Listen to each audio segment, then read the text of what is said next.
Hi everyone. So today I'm going to cover a few different topics, but first I want to start with hair.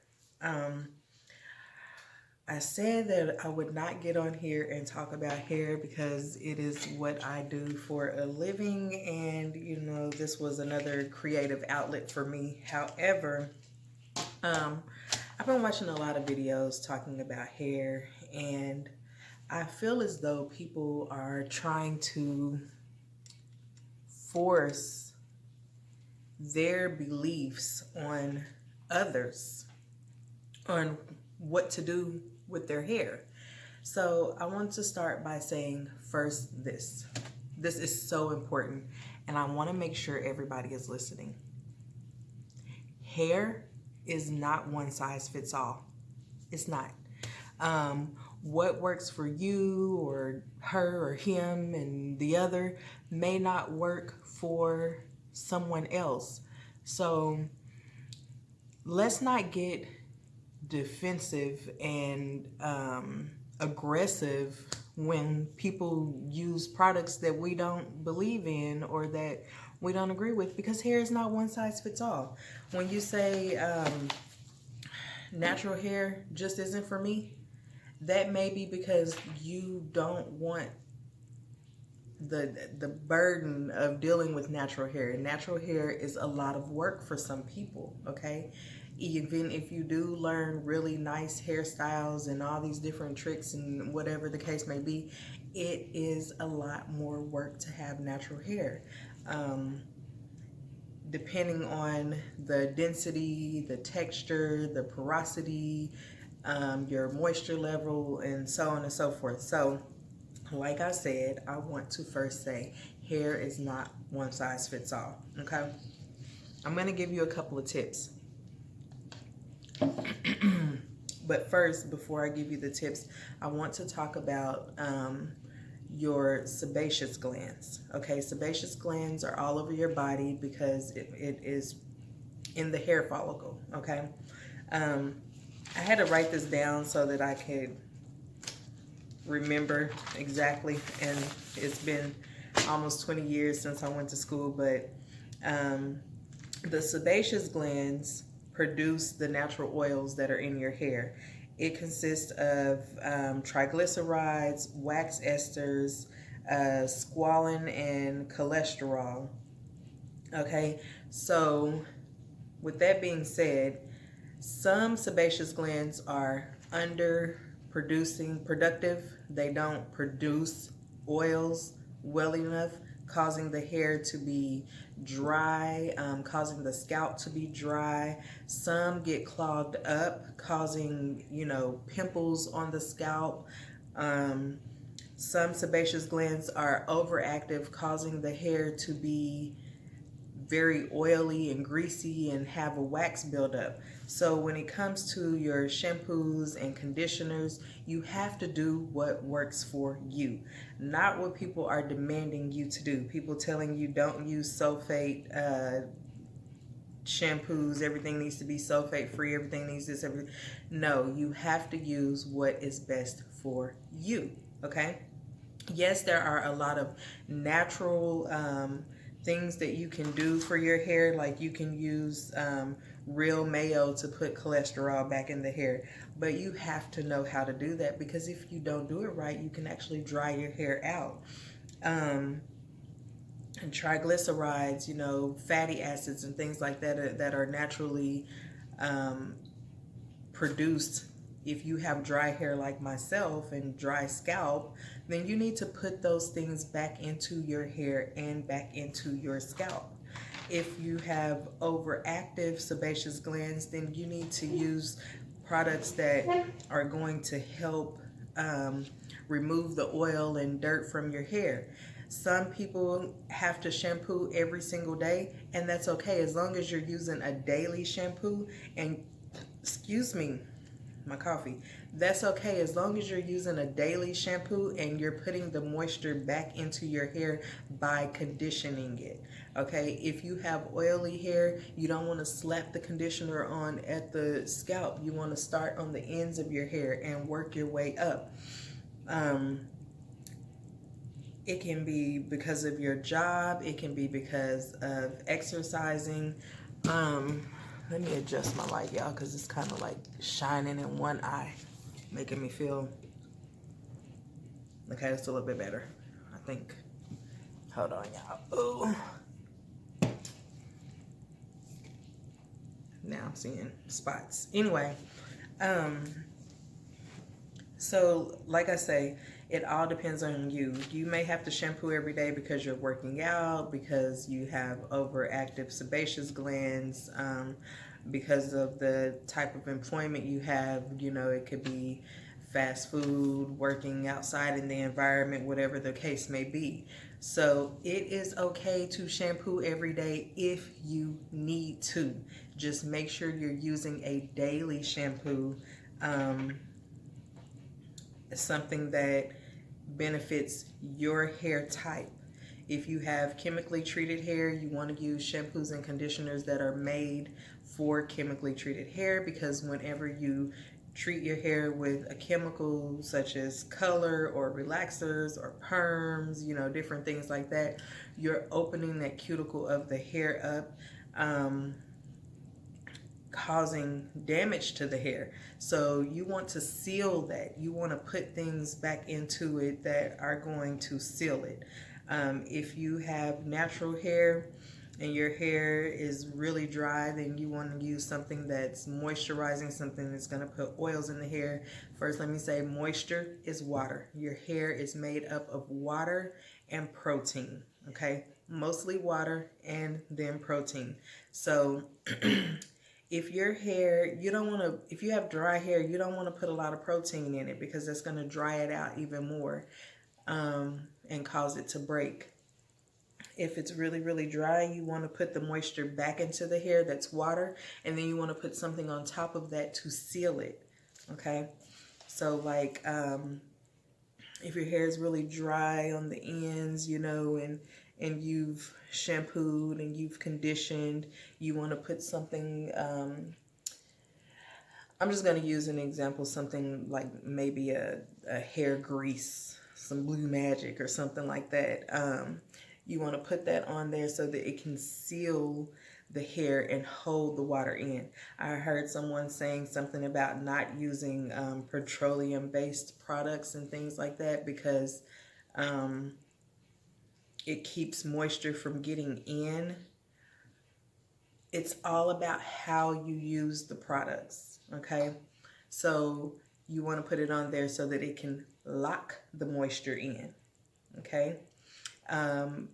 A helpful tip for shampooing and conditioning: you don't want your water to be super, super hot when you shampoo it, but you want it to be pretty warm, because the warm water is going to open up the cuticle of your hair and it's going to help shampoo all of that stuff out, all of your product, the salt.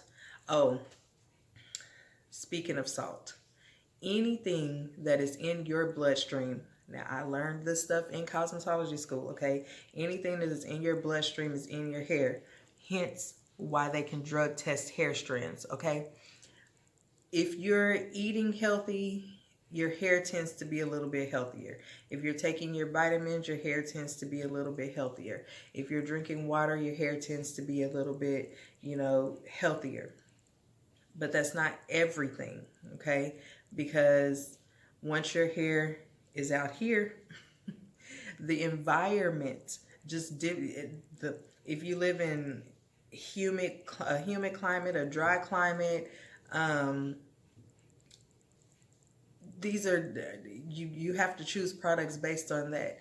I can tell you, being from Oklahoma, where it's a lot drier, the products that we use there are different. Once I moved to Houston, where it's really, really humid, I had to kind of learn what products will work here, because it is so humid here, okay?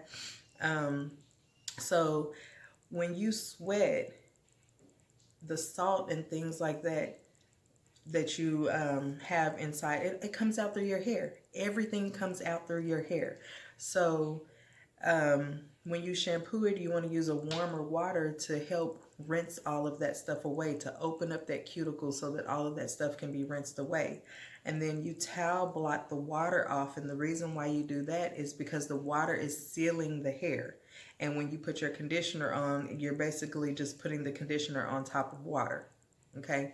So you want to towel blot the hair to get the excess moisture off. And then you put your conditioner on. Okay? It's better to detangle the hair when you have your conditioner in the hair.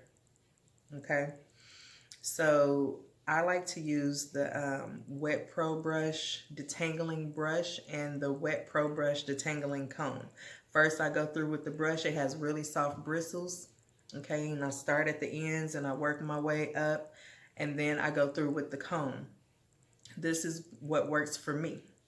Okay, you might want to try it, and if it works for you, kudos. But it works for me and my family. I've been using this brush and this comb forever. I used to try the wide tooth comb. I've tried Denman brush. I've tried all of that stuff. None of that stuff worked for us. Okay, and I know you may say, oh, you're a hairstylist, but you don't have any hair on the sides or whatever the case may be. Let me tell you, it's been like that since I was little. I don't know what happened. I have another family member whose hair is like that. My grandmother said it's like a heredity thing, so I don't know. It's been like that. I don't ever remember having hair on the sides, okay? I just don't. So it is what it is. I have a head full of hair everywhere else. It's not because of tension or, you know, any of that. I don't wear that type of stuff. Although I was thinking about using some Bosley because Bosley works. It's just expensive and I don't know if I want to do that. But anyway, getting off subject here. So whenever you condition your hair, when you rinse it out, you want the water to be cool. And the reason why is because the cool water shocks the cuticle, closes it up. So all of the conditioning agents that you put into your hair are getting sealed in there. Yes, you want that. What would be the purpose of putting the conditioner on your hair if you're just going to rinse it all back out? Because that's what hot water is going to do. It's just going to rinse it all back out. Another helpful tip would be to get your hair trimmed every 4 to 6 weeks. I recommend this to all my clients. I say no longer than 8. Like, you can push it to 8, but try not to go any longer than 8 weeks. And I'm going to tell you why. Split ends occur no matter what you do.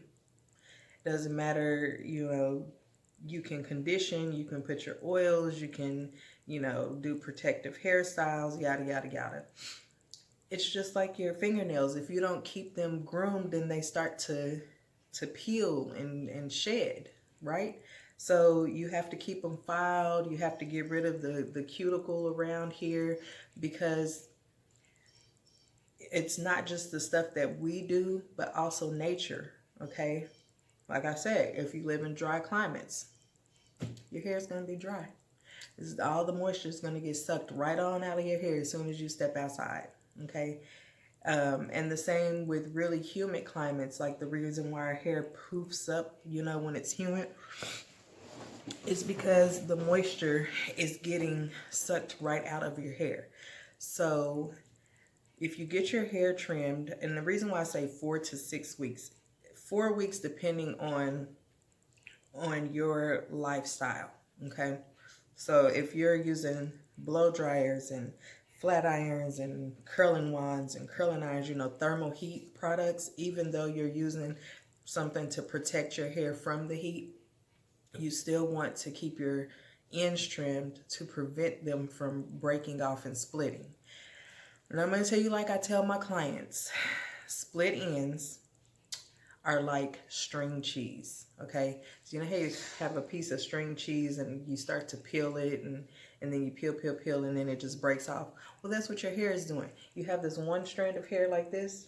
It opens on the end like that, and then it peels, and then that piece comes off, and then you end up with all these thin little wispy pieces and flyaways and stuff like that. So one of the things that I hear people say, that I'm like, no, no, no, no, no, no. I'm growing my hair out, so I don't want it cut. No, no, no, no, no, no, no, no, no. Because you're going to get those split ends, and you need your hair to grow out healthy. So the more often you get it trimmed, the less you get taken off, right? If I get my hair trimmed every 4 to 8 weeks, I'm going to get like this much taken off. If I get my hair trimmed every year, about like that, the hair grows on average. Some may grow slower, some may grow faster. When we say average, this means, you know, if they took 50 people, 25 of those people, maybe even more than that, their hair grows at this rate. So on average, the hair grows a ½ an inch a month. Okay.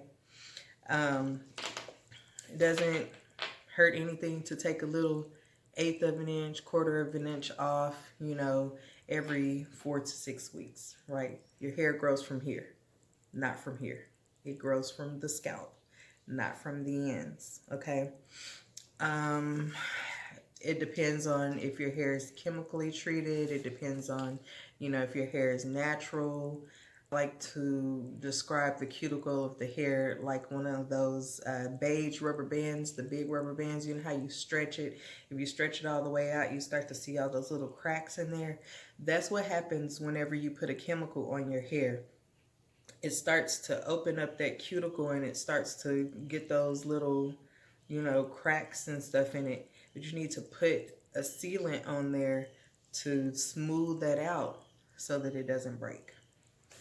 And when I say what causes split ends, I mean your t-shirt, the cotton is gonna suck the moisture out your hair. But I'm not saying go around wearing silk shirts only and satin shirts only. I'm saying just moisturize, use the products that work for you, and get your hair trimmed, okay? Your pillowcases, so yes, you want to use satin pillowcases. You want to use a bonnet, or, you know, tie your hair down with a satin scarf or something like that. But again, I'm not trying to force my beliefs on anyone. I'm telling you what I learned in cosmetology school, and I want you to understand that you have to use what works for you. It is not one size fits all, okay? Hair just isn't, because your lifestyle really matters. It really does. I hope I helped someone today. I really do. I really do. If hair was one size fits all, you guys, there wouldn't be so many different lines of products, okay? There wouldn't be and there are things that have been around for ages. I mean, ages, okay? If it ain't broke, don't fix it. I'm saying that too, you know? I grew up, my mom used Blue Magic on my hair, and my hair was all the way down my back, okay? I wasn't hospitalized as a kid, you know, from her using things like that on me. I lived. But I kind of got away from using Blue Magic just because it was too heavy for me, you know. Anyway, I'm just using Blue Magic as an example. It's been around for ages, okay? I know people, oh, color causes cancer, relaxers do this and that, and so on and so forth. And I mean, sure enough, it's a chemical, but guess what? There are chemicals everywhere. It is almost virtually impossible to not be around chemicals. They're in your hair products. They're in your food. It's in the air that we breathe, you know, pollution. It's in the stuff that we use around our house every single day. It's in the comb that you use in your hair. I mean, I'm not trying to be funny, and I'm not judging anyone.